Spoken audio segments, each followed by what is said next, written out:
Hindi raw pinansin ng ilang taga-Senate media si Presidential Communications Secretary Martin Andanar sa hapunan na ipinatawag ni Senate President Coco Pimentel. Ang ilan naman ay naging civil sa kalihim. Ayon kay Pimentel, layon sana ng dinner na magkaayos ang dalawang panig. Sinabi noon ni Andanar na may nag-alok umano ng $1,000 para i-cover ang press conference ng umaming Death Squad member, Davao Death Squad member na si dating SPO3 Arturo Las Cañas. Mariin itong pinabulaanan ng Senate Press Corps. Nagkaroon naman ng reorganization sa PCOO sa Malacanang. Haharap na lang sa media si Andanar kung wala si Presidential Spokesperson Ernesto Abella. Tututukan naman ni Andanar ang mga ahensya sa ilalim ng PCOO. Gobyerno. So on print, meron din po tayong mula sa masa para sa masa tabloid at iba pang mga polyetos na ginagawa po ng ating gobyerno para ipamudmud sa ating mga kababayan. At ang magbibigay niyan, ang magpapamudmud niyan ay yung Philippine Information Agency, which is now the on-ground communication. So, kompleto tayo. On air, on print, online, on ground. And this is where PIA comes in because Philippine Information Agency is the only agency of PCOO na may pinakamalawak na presensya sa buong Pilipinas. So therefore, it is just but timely and it is a rational strategy na maglagay tayo ng mga kiosks, information kiosks sa mga paliparan, airports, terminals, hindi paliparan but the terminals, I'm sorry. And doon din po sa ibang mga lugar na na makikitaan natin ng malaking posibilidad na maging high impact pagdating sa delivering information on a man-to-man or woman-to-woman basis. So for example, yung mga munisipyo, mga barangay. So, the vision is to have a PIA in every barangay in this country. And I laud the great effort of the Philippine Information Agency, led by my Director General Harold Clavite and Deputy Director General Jello Villar. Wala. Nandun sila. And yeah, so that is we want to invigorate the Philippine Information Agency. Follow-up question, sir. Who will be manning this? So this will be the PIA people. All the time, there will be people from PIA sa mga kiosk. When it comes to manpower, that will be a challenging task. Of course, PIA yung lead. Pero we will also have to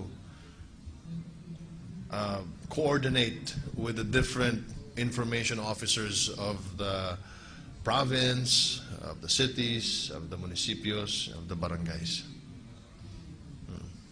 Sir, nabanggit po na ito pong ginagawa po ng PCO is part of the communication campaign po para po sa Philippine Chairmanship of the ASEAN 2017.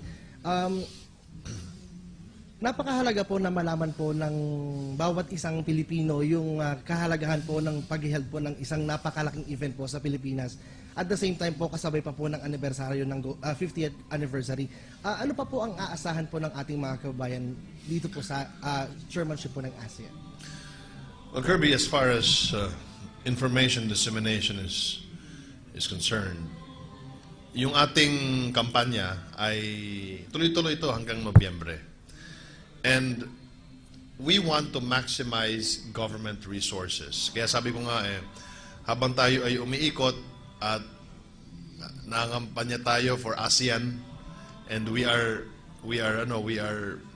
making sure that somehow maybe at the end of this year more than 24% of our population understand ASEAN. Sinasabayan natin ng mga programa ni Presidente. freedom of information, task force on media security, social media during disasters, yung Philippine Information Agency kiosks. So sinasabihan natin para hindi sayang yung pag-iikot natin. We want to bring the Presidential Communications Operations Office close to the people, not only in Metro Manila. Remember that the President won partly because of his platform of decentralization, na hindi lang po sa Maynila ang nakakatanggap ng biyaya, kundi maging yung mga probinsya. That is why si Director General Bong Aportadera ng Radyo ng Bayan ay puspusan din ang kanyang pag-rehabilitate ng Radyo ng Bayan. For now, we have about 28 plus 5 radio stations. 10 radio stations are running under low power. Low power. Meron po kaming mga transmitter na 1964 pa, dated. We have radio panels, mga console na na dial. My goodness, it's 2017. I mean, I have nothing against the old technology, but it's a bit, not a bit, but it's antiquated already. At kailangan nating bigyan ng pansin because communication is very important. How do we expect to win the war against terror sa Holosulu kung wala tayong effective communication platform? We have Radyo ng Bayan there, but we do not have a PTV sa Holosulu. Meron kang frequency, but you don't have the transmission.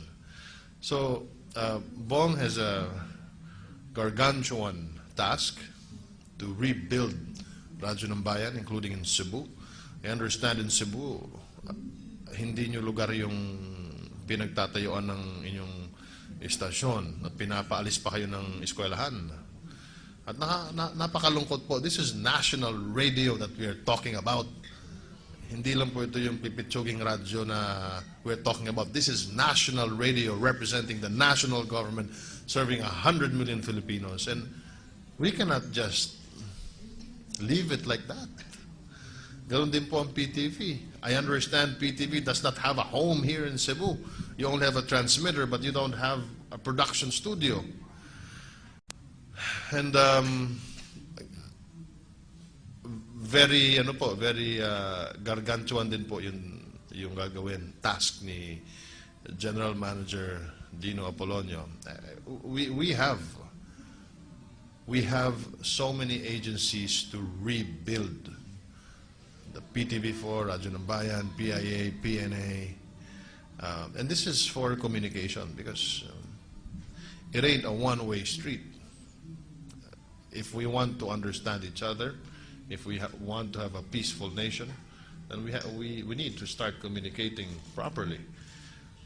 Philippine News Agency was once the one-stop shop of the provincial and other international news companies. What happened? Nawagtang na. So we need to rebuild it. We cannot just stop and stare at it. That's why every time that the office, the PCOO, goes around the world with the president, we see to it that we sign different bilateral communications MOUs para makakuha tayo ng mga libreng training mula sa mga bansang maayos yung kanilang TV station, maayos yung kanilang national radio, maayos yung kanilang national newswire services. And China already offered 30 scholars for our government or broadcasting employees in management and in technical and reporting para mapag-aralan din po kung paano nila ginawa, paano sila naging matagumpay sa radyo, telebisyon, sa dyaryo, at ganoon din po sa running a newswire service. Now we have a bilateral MOU with China. Ambassador Zhao visited me this week, and again reiterated their commitment to give the Philippine government all of these training na libre and also offering television and radio transmitters, and even consoles, Bong. They're offering to donate, to help us. Singapore has also signified their intention, so we will be signing an MOU with Singapore.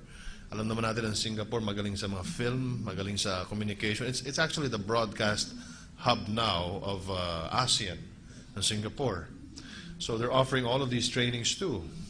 Malaysia has also offered trainings of Bernama, which is their newswire service, and ito po lahat ay libre. Because the ASEAN community, China, or even Australia, has offered a bilateral communications agreement, an MOU, so they can send the best of the best in emergency broadcast training here in the Philippines para i-train tayo at magbibigay din sila ng mga scholarship for us to be able to send students there. In fact, meron ng dalawa. Yung sa China, last year, nagpadala na tayo ng mga executives. They're asking for 30 more. We are waiting for the Japanese government also to help us in rebuilding, because these countries believe in the Philippines, believe in the administration of President Rodrigo Roa Duterte. They want us to succeed. Sek, maidagdag ko rin po yung nabanggit niyo po kanina sa message niyo po kanina sa kabila na nabanggit niyo po na gagawing broadcast emergency platform po yung PTV and the RNB. Gaano po kahalaga ito, lalo na po yung Pilipinas ay alam natin na talagang ano naman po sa climate? Ang Pilipinas po ay ang Route 66 ng bagyo dito sa rehiyon natin. Nakita naman natin sa Yolanda, sa isang taon po ay meron din mga 20 hanggang 21 bagyo na dumadaan dito sa bansa natin.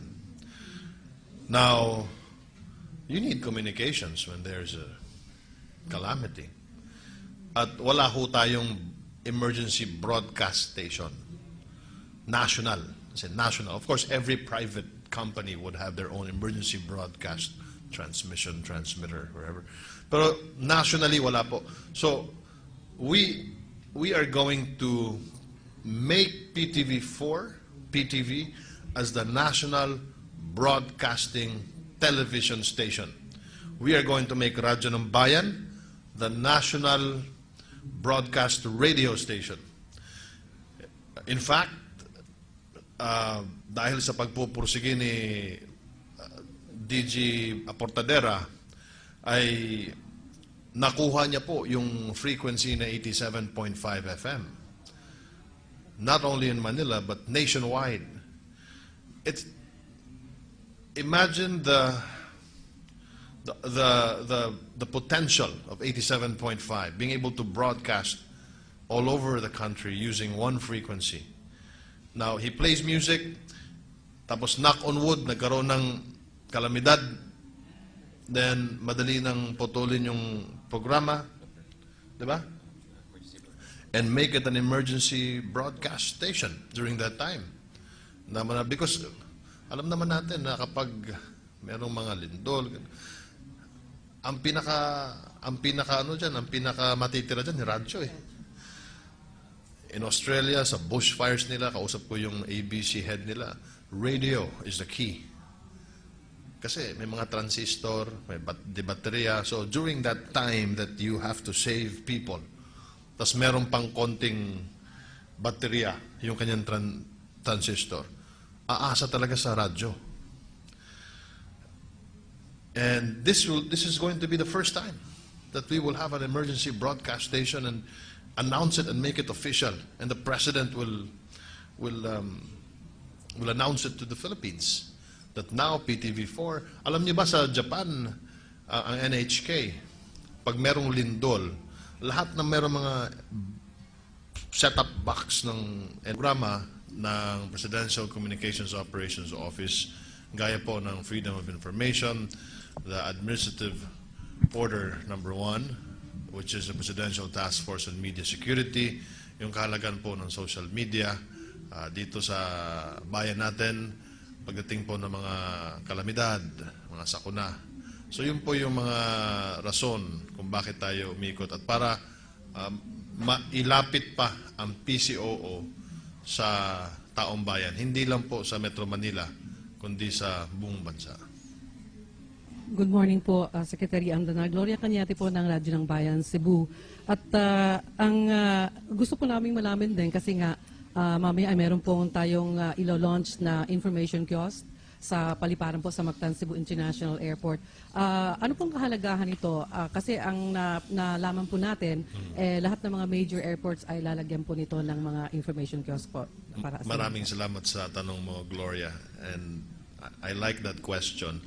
Kasi po, we want the Philippine Information Agency to focus dito sa on-ground communications and to redirect the objective of the Philippine Information Agency dun sa one-on-one communication, yung tao sa tao. Projects would be creating kiosks around the country, dun po sa mga lugar na merong madaming foot traffic tulad po ng airport.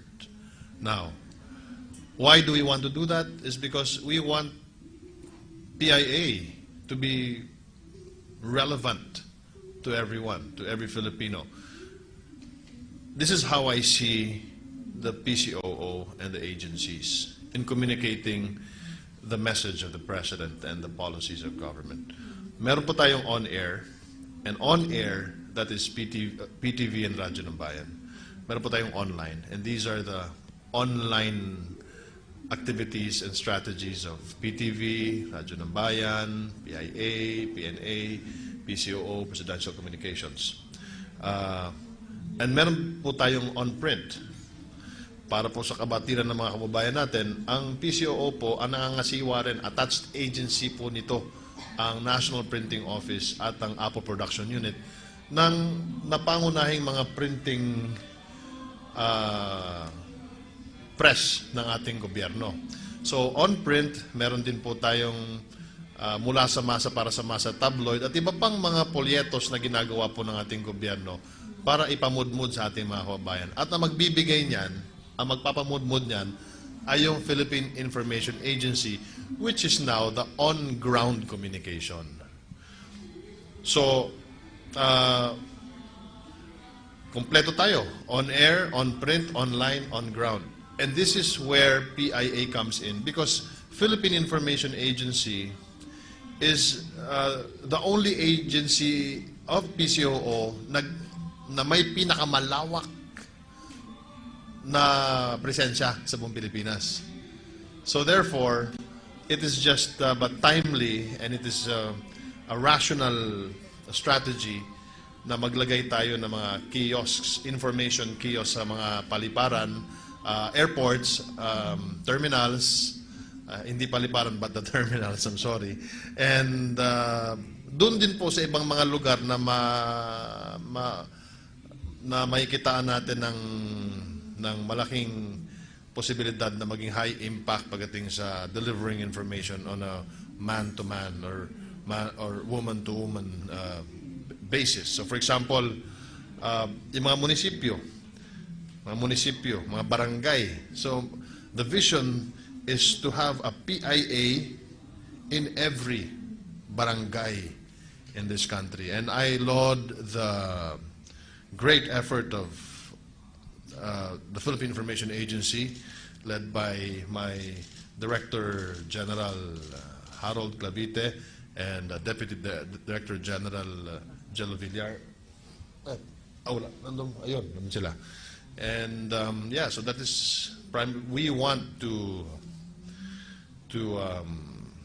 invigorate the Philippine Information Agency. Follow-up question, sir. Who will be manning this? So this will be the PIA people.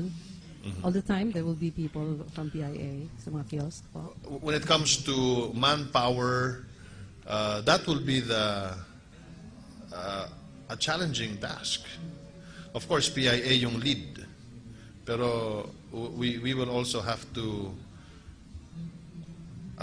coordinate with the different information officers of the province, of the cities, of the municipios, of the barangays. Sir, nabanggit po na ito pong ginagawa po ng PCO is part of the communication campaign po para po sa Philippine Chairmanship of the ASEAN 2017. Napakahalaga po na malaman po ng bawat isang Pilipino yung kahalagahan po ng pag-held po ng isang napakalaking event po sa Pilipinas. At the same time po, kasabay pa po ng anibersaryo ng 50th anniversary. Ano pa po ang aasahan po ng ating mga kababayan dito po sa chairmanship po ng ASEAN? Well, Kirby, as far as information dissemination is concerned, yung ating kampanya ay tuloy-tuloy ito hanggang Nobyembre. And we want to maximize government resources. Kaya sabi ko nga habang tayo ay umiikot at nangangampanya tayo for ASEAN, and we are making sure that somehow, maybe at the end of this year, more than 24% of our population understand ASEAN. Sinasabayan natin ng mga programa ni Presidente. Freedom of Information, Task Force on Media Security, Social Media During Disasters, yung Philippine Information Agency kiosks. So sinasabayan natin para hindi sayang yung pag-iikot natin. We want to bring the Presidential Communications Operations Office close to the people, not only in Metro Manila. Remember that the President won partly because of his platform of decentralization, na hindi lang po sa Maynila ang nakakatanggap ng biyaya, kundi maging yung mga probinsya. That is why si Director General Bong Aportadera ng Radyo ng Bayan ay puspusan din ang kanyang pag-rehabilitate ng Radyo ng Bayan. For now, we have about 28 plus 5 radio stations. 10 radio stations are running under low power. Low power. Meron po kaming mga transmitter na 1964 pa, dated. We have radio panels, mga console na na dial. My goodness, it's 2017. I mean, I have nothing against the old technology, but it's a bit, not a bit, but it's antiquated already. At kailangan nating bigyan ng pansin because communication is very important. How do we expect to win the war against terror sa Holosulu kung wala tayong effective communication platform?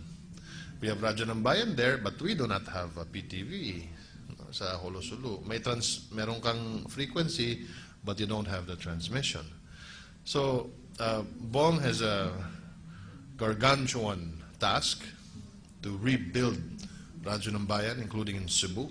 I understand in Cebu, hindi nyo lugar yung pinagtatayuan ng inyong istasyon at pinapaalis pa kayo ng eskwelahan. At napakalungkot po. This is national radio that we are talking about. Hindi lang po ito yung pipitsuging radyo na we're talking about. This is national radio representing the national government, serving 100 million Filipinos. And we cannot just leave it like that. Ganon din po ang PTV. I understand PTV does not have a home here in Cebu. You only have a transmitter, but you don't have a production studio. And very gargantuan din po yung gagawin task ni General Manager Dino Apolonio.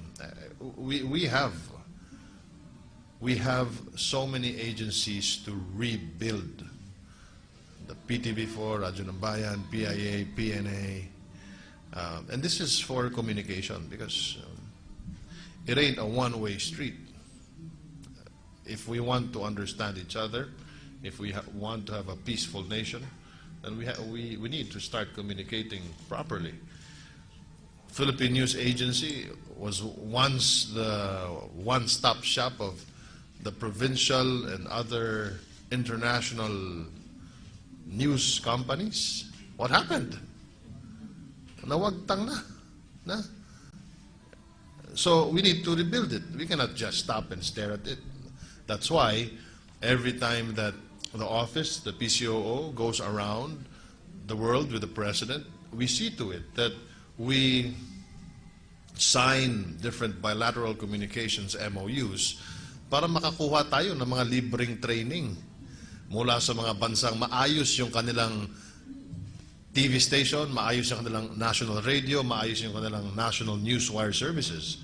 And China already offered 30 scholars for our government or broadcasting employees in management and in technical and reporting para mapag-aralan din po kung paano nila ginawa, paano sila naging matagumpay sa radyo, telebisyon, sa dyaryo, at ganoon din po sa running a newswire service. Now we have a bilateral MOU with China. Ambassador Zhao visited me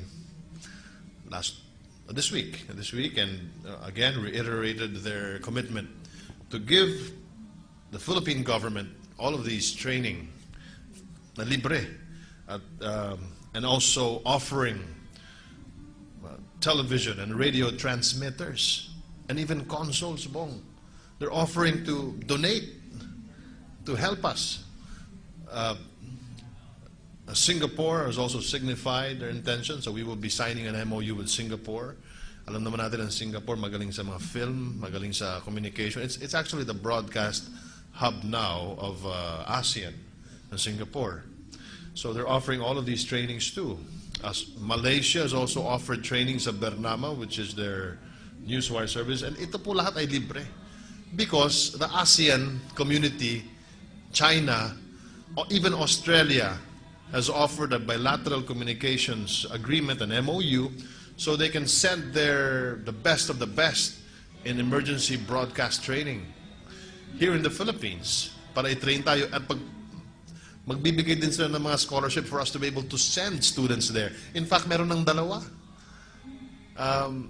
Yung sa China, last year, nagpadala na tayo ng mga executives. They're asking for 30 more.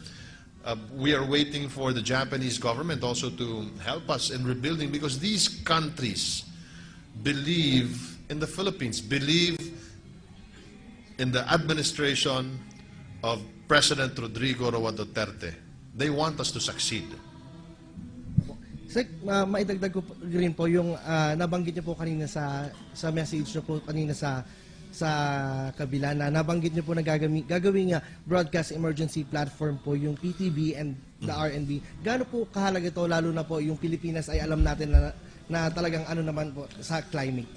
Ang Pilipinas po ay ang Route 66 ng bagyo dito sa rehiyon natin.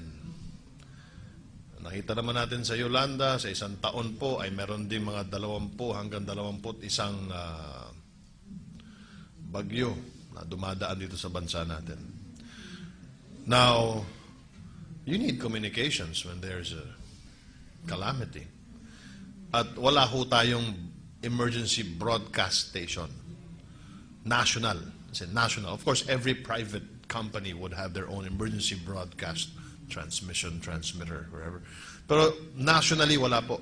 So, we are going to make PTV as the national broadcasting television station. We are going to make Radyo ng Bayan the national broadcast radio station. In fact, dahil sa pagpupursige ni DG Aportadera, ay nakuha niya po yung frequency na 87.5 FM. Not only in Manila, but nationwide. Imagine the potential of 87.5, being able to broadcast all over the country using one frequency. Now, he plays music, tapos knock on wood, nagkaroon ng kalamidad, then madali nang putulin yung programa, di ba? And make it an emergency broadcast station.